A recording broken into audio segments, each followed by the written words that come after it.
Mona Lisa के बाद जो दुनिया की दूसरी सबसे फेमस पेंटिंग है उसका नाम है द लास्ट सफ़र। ये पेंटिंग दुनिया की सबसे ज़्यादा एडमायर की जाने वाली और सबसे ज़्यादा स्टडी की जाने वाली पेंटिंग है। इटली के रहने वाले महान आर्टिस्ट लियोनार्डो दा विंची ने इस पेंटिंग को बनाया था। इस वीडियो में आप इस पेंटिंग से जुड़ी हुई 19 बातें जानेंगे जो शायद ही आपको पता होगी।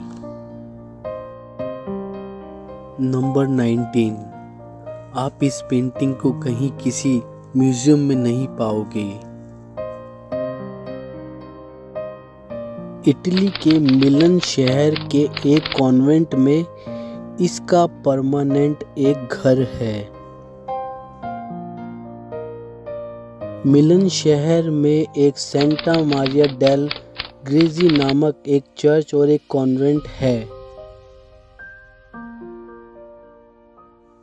दा विंची ने वहाँ के डाइनिंग हॉल की एक दीवार पे ये पेंटिंग को बनाया था। नंबर 18, लास्ट सफ़र का मतलब है अंतिम भोजन। इस पेंटिंग में जीसस को रोमनों द्वारा पकड़ लिए जाने और सूली दिए जाने से पहले अपने 12 शिष्यों के साथ भोजन करते हुए दिखाया गया है। नंबर 17, अब ये तो सभी जानते हैं कि इस फोटो में जीसस को आखिरी बार अपने 12 शिष्यों के साथ भोजन करते हुए दिखाया गया है, लेकिन सही मायनों में देखें पेंटिंग में उस पल को कैद करना चाहते थे जब जीसस अपने शिष्यों को वो बात कहते हैं कि तुम में से एक मेरे साथ विश्वासघात करेगा। और ये बात सुन के सभी शिष्यों को धक्का लगता है, सभी अचंभित रह जाते हैं और दा विंची अपनी इस पेंटिंग में इस पल को कैद करना चाहते थे।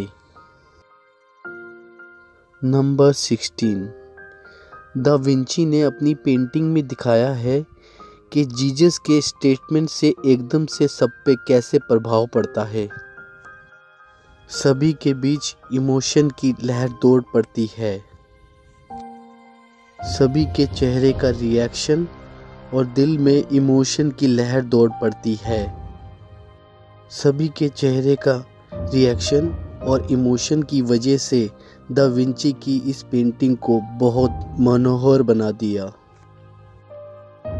नंबर 15, बाइबल के अनुसार जब जीसस अपने शिष्य को कहते हैं कि तुम में से एक इंसान मेरे साथ विश्वासघात करेगा,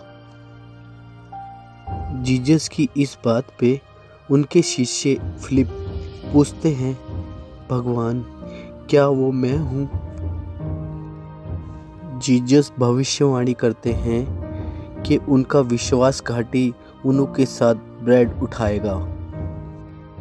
और पेंटिंग में हम देख सकते हैं जीसस के ये कहने के बाद उनका एक शिष्य जेम्स द ग्रेटर अपने हाथ एकदम से पीछे कर लेता है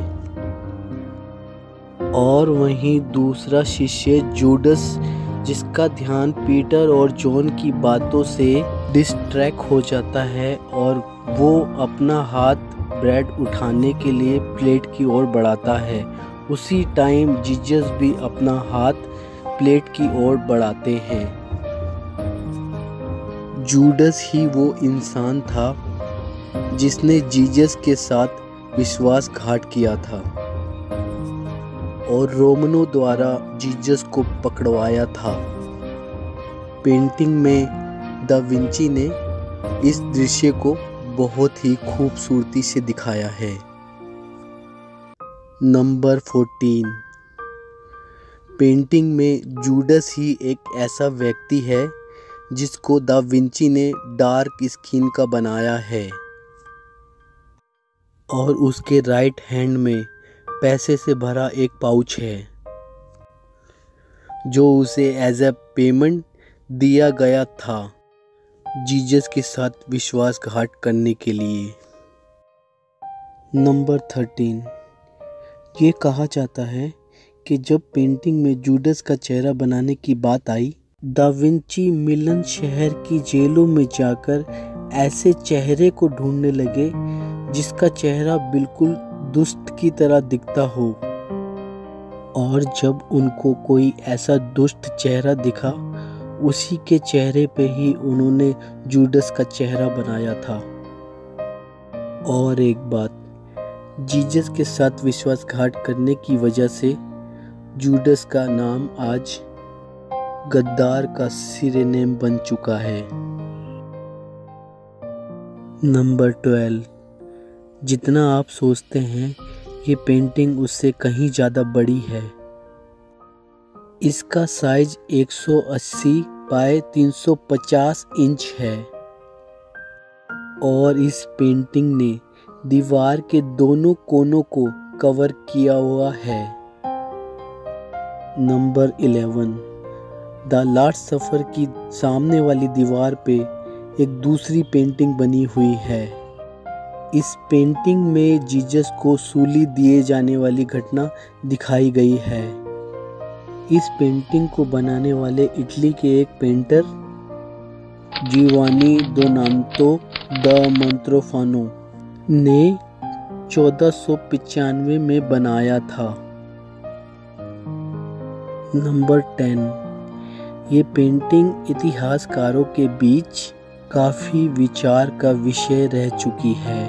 इस पेंटिंग ने इतिहासकारों और लेखकों को काफ़ी सोचने पे मजबूर किया है और कई तरह के अनुमान इस पेंटिंग के लिए लगते रहे हैं, क्योंकि पेंटिंग में दा विंची ने कई मैसेजों को छुपाया है। नंबर 9, सबरीना फोर्जा क्लेट्जिया एक इटालियन आर्ट एक्सपर्ट हैं। 2010 में इन्होंने इस पेंटिंग को समझने की कोशिश की। उन्होंने इसमें मैथमेटिकल एस्ट्रोलॉजिकल मेथड को देखा। उन्होंने बताया दा विंची ने पेंटिंग में दुनिया के अंत का एक मैसेज छुपाया है। सबरीना के अनुसार दा विंची ने पेंटिंग में ऐसे मैसेज दिए हैं कि ऐसे 4006 में दुनिया का अंत होगा। नंबर 8, ईसाई होली ट्रिनिटी पे बिलीव रखते हैं। ट्रिनिटी को हिंदी में त्रिएक कहते हैं। ट्रिनिटी का मतलब है कि परमेश्वर 3 से मिलकर बना है, पिता, पुत्र और पवित्र आत्मा। इसी कारण दा विंची ने अपनी पेंटिंग में कई बार 3 का इशारा किया है, जो ईसाइयों के विश्वास को होली ट्रिनिटी को दिखाता है। जैसे कि आप पेंटिंग में देख सकते हैं, जीसस के शिष्य सब 3-3 में बैठे हैं। जीसस के पीछे वाली खिड़कियां 3 हैं और जीसस के शरीर को एक ट्रायंगल की तरह बनाया है, जैसे कि आप देख सकते हैं। नंबर 7, दा विंची ने इस पेंटिंग में जो एक शख्स को बेहोशी की हालत में दिखाया है, ये आदमी है या औरत, इस बात पे कई बहस होती रही है, क्योंकि पेंटिंग में बनाए गए सभी लोगों में यही एक व्यक्ति है जो औरत की तरह दिख रहा है। बहुत से इतिहासकारों का मानना है कि ये जीसस का शिष्य जॉन है, लेकिन बहुत सारे इतिहासकार ये कहते हैं कि ये मैरी मैगडिलन है, जो जीसस की एक शिष्य थी, जो जीसस को सूली दिए जाने और उनको दफनाने और उनके फिर से जिंदा हो उठने की एक गवाह थी। Number 6, the last suffer painting में एक छोटी सी गलती है।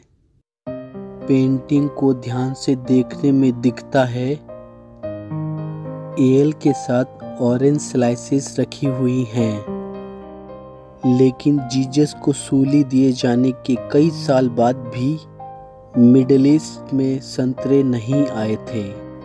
जो चीज़ जीसस के टाइम में आई ही नहीं थी, वो भला जीसस कैसे खा सकते हैं। दरअसल दा विंची के टाइम में एल के साथ ऑरेंज खाना इटली में एक बहुत कॉमन डिश थी, और इसीलिए दा विंची ने इस पेंटिंग में भी इसको बना दिया था। नंबर 5, क्योंकि पेंटिंग थिंक एक्सटीरियर वॉल पे बनाई गई थी, इसलिए इस पे नमी का काफ़ी प्रभाव पड़ा और दीवार पेंट को अच्छी तरह से नहीं सोख पाई। और जैसे ही 1498 में ये पेंटिंग बनकर तैयार हुई, तभी से ये खराब होना शुरू हो गई थी। नंबर 4, 1796 में फ्रेंच रेवोल्यूशन सोल्जर द्वारा पेंटिंग को काफ़ी नुकसान पहुंचाया गया। सन 1943 के दूसरे युद्ध के दौरान पड़ोसी देश की बमबारी ने कॉन्वेंट की हॉल की दीवारों को काफ़ी नुकसान पहुंचाया। तस्वीर में आप देख सकते हैं दा विंची की पेंटिंग के सामने एक प्रोटेक्टिव स्ट्रक्चर बनाया गया है। नंबर 3, जैसे कि आप जानते हैं कि इस पेंटिंग को दा विंची ने दीवार पे बनाया था। 1692 में इस पेंटिंग के निचले हिस्से को तोड़ के वहाँ पे एक दरवाज़ा बना दिया गया। बाद में फिर से भरकर वहाँ पे एक दीवार बना दी गई। जैसे कि आप पेंटिंग के निचले हिस्से में एक इरेगुलर जैसा स्ट्रक्चर देख सकते हैं। इसकी वजह से जीसस का पैर वाला हिस्सा पेंटिंग का नष्ट हो गया। नंबर 2, द लास्ट सफ़र की 3 कॉपी भी मौजूद हैं, जिनके बारे में कहा जाता है इन्हें दा विंची के स्टूडेंट के द्वारा ही बनाया गया था। इनमें से एक लंदन की रॉयल आर्ट एकेडमी में रखी हुई है। दा विंची के इटली के स्टूडेंट, जिसे जैम पैट्रिनो ने 1520 में बनाया था, जब 1978 और 1998 में जब दा विंची की पेंटिंग को रीस्टोर किया गया, तो ये पेंटिंग ही मेन सोर्स थी, और जो दा विंची की पेंटिंग में चीज़ें गायब हो चुकी थी, जो खो चुकी थी, जो डिटेल्स खो चुकी थी, इस पेंटिंग ने उसको जिंदा रखा है। जैसे कि जीसस के पैर। आप दा विंची की पेंटिंग में अब उनके पैरों का हिस्सा नहीं देख पाओगे। दा विंची के स्टूडेंट की पेंटिंग को देखकर आप ये अंदाज़ा लगा सकते हैं कि ये पेंटिंग कैसी थी पहले। नंबर 1, आज जो इटली के चर्च में बनाई हुई पेंटिंग है, वह दा विंची की पेंटिंग नहीं है। क्योंकि मैं इसलिए कह रहा हूँ क्योंकि कई एनवायरमेंटल फैक्टर की वजह से और कई इंटेंशनल डैमेज की वजह से ये पेंटिंग लगातार नष्ट होती रही, और पेंटिंग को 1498 से 1999 तक 7 बार रीस्टोर किया जा चुका है। इस पेंटिंग को रीस्टोर करने का प्रयास 1726 में किया गया था, और आखिरी बार इसको रीस्टोर किया गया था 1999 में। इसलिए इस पेंटिंग में दा विंची के बनाए हुए मास्टरपीस का आज कुछ ही हिस्सा शेष बचा है। तो इस वीडियो के लिए इतना ही। अगर आपको वीडियो अच्छी लगी हो तो कमेंट करके ज़रूर बताएं।